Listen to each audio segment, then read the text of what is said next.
Good morning, class. Today we will discuss about the same chapter, ethics and safety measures of computing, the internet ethics. So, what is internet ethics? Internet ethics can be defined as a good value and practices that you should allow while using of internet in your system. Means internet is becoming the more and more important part in our life. Internet ethics can go to searching information, to send and receive emails, chatting on the internet, online shopping and writing blogs. So basically internet ethics होता क्या है? Internet ethics वो होता है जो आपको एक good value practice में लाना, गुड वैल्यू और एक रूल्स होते हैं जो आप अपने इंटरनेट यूज करते हो, सिस्टम में यूज करते हैं। इंटरनेट आजकल हमारे लाइफ में बहुत इंपॉर्टेंट पार्ट बन गया है, वो बहुत ज़्यादा इंपॉर्टेंट है अपनी लाइफ में। विदाउट इंटरनेट आप कुछ काम कर ही नहीं सकते, जैसे एकदम हेल्पलेस हो जाते हो। ओके, तो इंफॉर्मेशन बेसिकली क्या करता है, सर किन किन चीज़ों में हेल्प करता है? Searching information, to send and receive the emails. Searching information means अगर आपको कोई चीज़ नहीं आ रही है, आप घर पे बैठे हो, तो आप क्या कर सकते हो? आप इंफॉर्मेशन सर्च कर सकते हो थ्रू द इंटरनेट।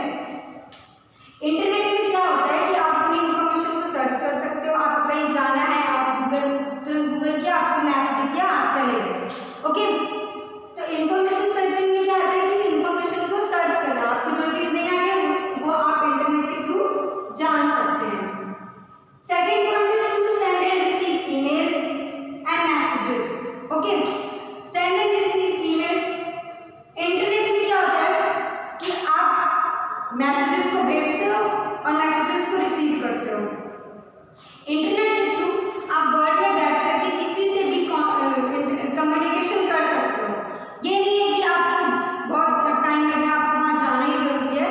आप इंटरनेट के थ्रू इजीली किसी से भी कनेक्ट हो सकते हो बाय द ईमेल, मैसेजेस। आप सेंड करो, हाय हेलो बोलो, उधर से रिप्लाई आ जाएगा। इतना किसी के पास टाइम नहीं है कि कॉल करके बात करें, आप इमीडिएटली ईमेल्स में अपना आंसर पा सकते हो। इंटरनेट और किस चीज़ में हेल्प करता है? Internet is also helpful for chatting on internet. Different social medias हैं जिसमें आप चैटिंग करते हो अपने फ्रेंड से, अपने फैमिली से। ओके, अभी आप क्या हो, अपने घर पर हो, तो अपने फ्रेंड से चैटिंग कैसे, अपने फ्रेंड से कॉन्टैक्ट कैसे करते हो? हर टाइम तो आप कॉल पर लग नहीं सकते हो, मान लो कॉल उठाने के लिए बिजी है, अभी वो उठा नहीं सकता है, ठीक, तो आप क्या करोगे? चैटिंग ऑन इंटरनेट, आप व्हाट्सएप पे जाओगे और चैट करोगे, हाय हाउ आर यू, कैसा है मेरा यार दोस्त, ऐसे आप चैटिंग कर सकते हो। इंटरनेट चैटिंग में क्या होता है कि आप अपने घर में बैठ के वर्ल्ड में कहीं से भी किसी से भी कनेक्टेड रह सकते हो।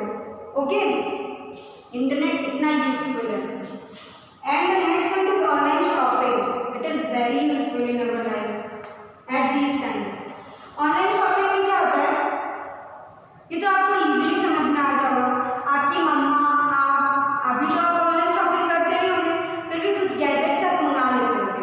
ओके, तो मम्मा आपकी क्या करते हैं? मम्मा, डैडी, सिस्टर, ब्रदर जो भी है, वो उनको कोई भी चीज़ की ज़रूरत होती होगी तो मार्केट जाने के बजाय अगर आप घर पर ही एक दिन में 2 दिन में आपके घर पर कोई भी सामान आ जा रहा है, बस आप ऑनलाइन कैश ऑन डिलीवरी भी कर सकते हो, ऑनलाइन पेमेंट भी कर सकते हो।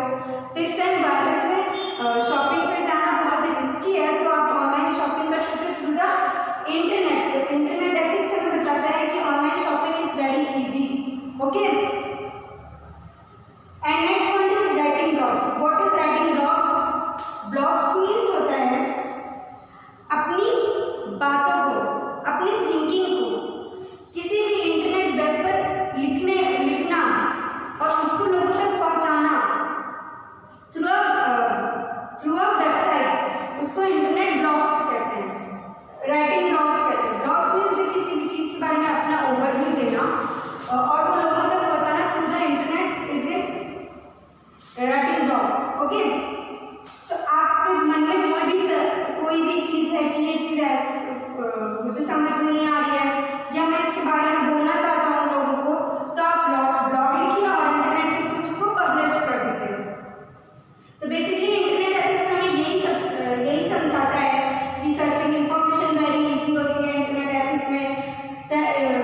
घर बैठे बैठे आप कहीं पे भी कहीं से भी इंटरैक्ट कर सकते हैं, कम्युनिकेट कर सकते हैं through the receiving end sending emails, chatting on internet, online shopping, write blogs. क्योंकि अगर बेसिकली इंटरनेट क्या होता है और उसमें हम क्या क्या करते हैं। ओके, अब आगे डिस्कस करते हैं इंटरनेट एथिक्स में ही। By the IAB means internet architecture board. Internet architecture board कुछ ऐसी एक्टिविटीज प्रोवाइड करता है, लिस्ट है उन एक्टिविटीज की। Internet IAB has provided the list of activities when you using the internet considered as unethical। कुछ ऐसी लिस्ट ऑफ एक्टिविटीज हैं जो IAB ने प्रोवाइड की हैं जो कि अनएथिकल है। अनएथिकल मीन्स क्राइम करने के लिए वो यूजफुल हो जाती हैं, हैकिंग करने के लिए यूजफुल हो जाती हैं, आपकी पर्सनल इंफॉर्मेशन को इजीली स्प्रेड कर सकती हैं। कुछ सॉफ्टवेयर ऐसे हैं जो वायरस आ जाते हैं जिनकी वजह से। तो IAB ने ये चीज़ें किया है कि क्या चीज़ें एथिकल है और क्या चीज़ें अनएथिकल है। Okay, so let's read the first list of the point. Compromising the privacy of user. What is the meaning of compromising the privacy of user? Privacy of user, I tell you students, don't share your name, age and physical address because these factors are uniquely enough to identify a specific person। Means कि आपका नाम, as और physical address ही बहुत ज़्यादा enough है internet पे share करने से कि वो आपके बारे में पता लगा सकता है कोई भी इंसान। आप वर्ड में किसी को भी शेयर कर दो, इंटरनेट पे अपनी एज, नेम और फिजिकल एड्रेस शेयर करने से पहले 100 बार सोचना चाहिए, क्योंकि उसमें आपकी पर्सनल इन्फॉर्मेशन होती है। आपकी एज और नाम घर से ही वो आपके बारे में आप क्या करते हो, कौन सा सिस्टम यूज करते हो, कहाँ कहाँ आपकी आईडीज पासवर्ड्स हैं, वो इजीली हैक कर सकता है hacker. Okay, so be aware by using your privacy users. Means क्या होता है कि आप इजीली अपने पेरेंट्स को, अपनी सिस्टर्स को पासवर्ड्स बता देते हो। According to survey privacy of users कम होते जा रहे हैं। वाई? बिकॉज कि लोगों को लगता है कि मैं अपना पासवर्ड नहीं याद रख सकता हूँ। क्यों नहीं याद रख सकते हो? आपको अपना पासवर्ड खुद याद रखना है, आप इतने इनफ हो, कैपेबल हो कि आप अपना पासवर्ड इजीली याद रख सकते हो। मान लीजिए अगर आपको नहीं याद हो रहा है, ओके, तो आप 1 बार 2 बार कहीं पे भी छुपा कर लिख लो, बट कोई थर्ड पर्सन ना जान पाए। ये आपको ध्यान अच्छे से रखना है कि कोई थर्ड पर्सन आपका पासवर्ड कहाँ लिख कर रखना है ना जान पाए। बिकॉज मान लीजिए कोई थर्ड पर्सन तो जान गया और आप उसको बता रहे हो और उसी के थ्रू किसी और ने जान लिया आपका पासवर्ड और उसने आपका सिस्टम हैक कर लिया, तो आपको अपनी प्राइवेसी इजीली नहीं किसी को भी प्रोवाइड करनी है। आपको अपनी प्राइवेसी पे बहुत ध्यान देना है। पासवर्ड होते हैं, आईडीज होते हैं जो कि इजीली इंटरनेट पे वायरल नहीं किया जाता। Okay, got it. The second point is putting the data of computer in danger. Means what is the meaning of putting the data in danger? Means ये होता है, डेंजर मीन्स क्या होता है? थ्रेट्स कहता है कि आपका कंप्यूटर डेंजर में है। मीन्स आप अपना सिस्टम ओपन करके चले गए हो और किसी कोई आया और आपका पासवर्ड जानने की कोशिश करने लगा और आपका सिस्टम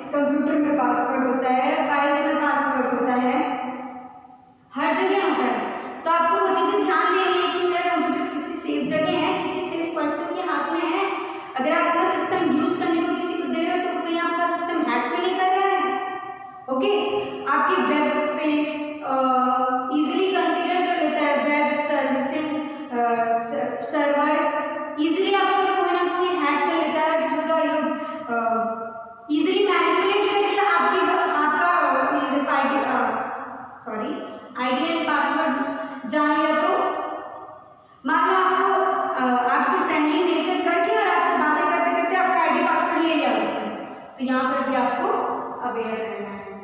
ओके, ये 2 पॉइंट है, मैंने शॉर्ट में लिखा है। ओके, बट बुक में आपके पूरा है। Wasting the effort of other computer, wasting the efforts of other people means time is more important in our life. Okay, आजकल बच्चे क्या होते हैं, आप ही लोग ऐसे होते हैं कि अपना टाइम किस पे ज्यादा वेस्ट कर रहे हो, इंटरनेट पे, by using game, some chatting online, by the chatting on online, on the social media. Be aware where is your time is effectively efforted. Okay, धीरे धीरे इंटरनेट के थ्रू, अकॉर्डिंग टू सर्वे, धीरे धीरे internet के through हमारा brain काम करना कम हो जा रहा है। क्यों? पहले अगर हम लोग को कोई वर्ड जानना होता था तो हम एक बुक, 2 बुक लाइब्रेरी में जाके या फिर घर पे बैठ के कई ढेर सारी 1-2 बुक्स पढ़ ही लाते थे सिर्फ 1-2 वर्ड या फिर सेंटेंस के लिए। आजकल क्या होता है कि आपको एक वर्ड नहीं आया, एक सेंटेंस नहीं आया, आपने गूगल किया और आपको पता चल गया। पहले एक वर्ड जानने के लिए आपने 2 बुक पढ़ी, और वो 2 बुक का मतलब आप समझ रहे हैं, 2 बुक्स का मतलब समझ रहे हैं, नॉलेज कितना गेन हुआ उस एक वर्ड और एक सेंटेंस की वजह से। तो आपको अभी कैलकुलेशन हो गया, आपने फॉर्मूला तुरंत कर लिया। पहले अभी बच्चा लोग क्या होता है, राइटिंग करके करता है, बड़ा होने के बाद वो वैसे करने लगता है कैलकुलेटर और फोन पे। तो आपको आप अपना टाइम किस सोशल मीडिया पे दूसरों से कम्युनिकेट करने में वेस्ट कर रहे हो, आप अपना माइंड किस चीज़ों को कहाँ पे एफर्ट डाल रहे हो, इन्वेस्ट कर रहे हो अपने माइंड को कि कहाँ पर क्या चीज़ें हमें जाननी है। तो अपने टाइम और अपनी एनर्जी को कहाँ वेस्ट कर रहे हो, इसमें भी आपके लिए बहुत इंपॉर्टेंट है कि आप अपना टाइम और एनर्जी सही जगह पे वेस्ट करो, नॉट एट इंटरनेट। इंटरनेट पे आप हमेशा दिन भर बिजी रहते हो, so be aware. Okay, the third point is wasting the effort of the people. हो गया है, sorry. The next point is spread virus and other harmful program to disrupt the function of the internet. What is the meaning of the spread virus and harmful program? Means कुछ ऐसे softwares होते हैं जिनके use करने से आपके system में viruses आ जाते हैं। आप इंटरनेट तो यूज कर रहे हो बट उसकी वजह से पॉपअप्स आ जाते हैं, एड्स आ जाते हैं, एडवर्टीजमेंट्स आ जाते हैं, स्पैम ईमेल्स आ जाते हैं। आपने देखा होगा कि आपके पेरेंट्स बहुत ज़्यादा ईमेल से, मैसेजेस से परेशान हो जाते हैं तो उनको स्पैम में डाल देते हैं। तो ऐसे unauthorised advertising, email, popups, ads से आपके सिस्टम में वायरस आ सकता है। तो आपको अवेयर रहना है, बीच बीच में एंटीवायरस यूज करना है, एड्स को बंद करने के लिए पॉपअप्स यूज करना है कि पॉपअप्स ना ओपन हो, एड फ्री हो जाए गूगल को। तो इंटरनेट के थ्रू ऐसे तरीके अनऑथोराइज्ड एडवर्टीजमेंट्स आते हैं जिनको अगर आपने यूज कर लिया तो आपका इंटरनेट के थ्रू आपकी इजीली इंफॉर्मेशन हैक हो सकती है। उन्हीं वर्ड में कहीं बैठे बैठे आपके इंटरनेट से, वेबसाइट आईडी से, पासवर्ड से आपका सिस्टम हैक हो सकता है। तो आपको यहाँ पर अपने वायरस और हार्मफुल प्रोग्राम्स इस समय आ गए, डिफरेंट गेम्स, एजुकेशन सिस्टम्स आ गए जिनको यूज करने से एड्स होते हैं। तो आपको उन एड्स और पॉपअप से, स्पैम ईमेल से अवेयर रहना है। IAB हमें यही बताता है। Okay, the last is gaining unauthorized access to the password of email account and to website means unauthorized access. What is the meaning of unauthorized access? Means someone using gaining access your server, program, service by using of other system. Means आपका कोई manipulate करके आपके system के बारे में कुछ data access करना चाहता है by the using other computer system, किसी दूसरे कंप्यूटर सिस्टम के थ्रू आपकी इंफॉर्मेशन को हैक करना चाहता है, किसी डॉक्यूमेंट को हैक करना चाहता है। तो आपको यहाँ पे अवेयर रहना है। यहाँ पे हार्मफुल प्रोग्राम्स होते हैं कि कुछ लोग ऐसे होते हैं कि आप ऐसे कंप्यूटर सिस्टम पे काम कर रहे हो और वो आपके पीछे से क्या आपके बारे में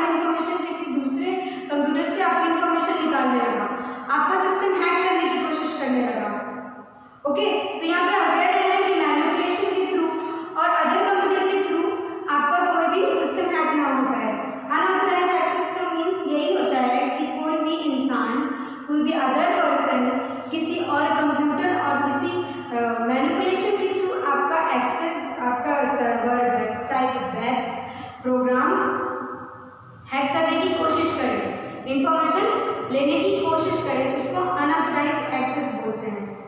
ओके, इससे क्या होता है कि आप अपने फ्रेंड, आपका कोई फ्रेंड है, आप उससे बात कर रहे हो और वो आपसे फ्रेंडली नेचर रख करके आपसे आपका आईडी पासवर्ड पूछ रहा है, ईमेल का ही पूछ रहा है। मान लीजिए आप लेट अस सपोज कि वो आपका ईमेल का आईडी पासवर्ड पूछ रहा है और आपने बातों में उसको बता दिया, तो ये क्या हो गया? मैनिपुलेशन। मीन्स आपको अपनी बातों में उलझा कर आपके बारे में चीजें जान लेता है। तो आपने उसको बता दिया तो वो आपका ईमेल आईडी हैक करके आपके ईमेल के थ्रू लोगों के पास मैसेजेस करेगा, एडवर्टीजमेंट जो आता है उनको रिसीव कर लेगा और फिर जिससे कि क्राइम और हैकर्स की एफिशिएंसी बढ़ जाती है और आपका सिस्टम हैक करके वो किसी टेररिस्ट के थ्रू अगर आपके बारे में कोई भी इंफॉर्मेशन लीक हो गई तो आप ही जेल जा सकते हो। प्रिजनमेंट आपको होगा, ना कि उस पर्सन को, क्योंकि किसी को पता ही नहीं है कि वो यूज कर रहा है। नेम, एड्रेस, आईडी पासवर्ड तो आपका यूज हो रहा है। तो ये पॉइंट्स हो गए IAB के थ्रू जो अनएथिकल है इंटरनेट एथिक्स में। आपको इनके बारे में अवेयर रहना है before you using of computer system internet. Okay, अब सेकेंड पॉइंट आता है, कल डिस्कस करेंगे, पर मैं थोड़ा सा बता देती हूँ उसके बारे में आपको थोड़ा सा ब्रीफ में। अनएथिकल प्रैक्टिस मीन्स जो एथिकल मैंने आपको बताया, एथिकल में अनएथिकल जो लिस्ट है वही उसी का मतलब होता है अनएथिकल। मीन्स आपकी डेटा आईडी पासवर्ड यूज करके हैक करके web service, websites, server, network hack करके आपके बारे में इंफॉर्मेशन निकालो विदाउट योर परमिशन। ओके, आपसे बिना पूछे कोई भी आपकी इंफॉर्मेशन कोई लीक कर देता है, यूज कर लेता है, आपकी इंफॉर्मेशन नहीं, आपकी परमिशन नहीं लेता है, इसको अनएथिकल एक्सेस बोलते हैं। This is called unethical access. Okay, कल इसके बारे में थोड़ा डिटेल में पढ़ेंगे। अभी that is enough for the today. Okay class, thank you, have a good day.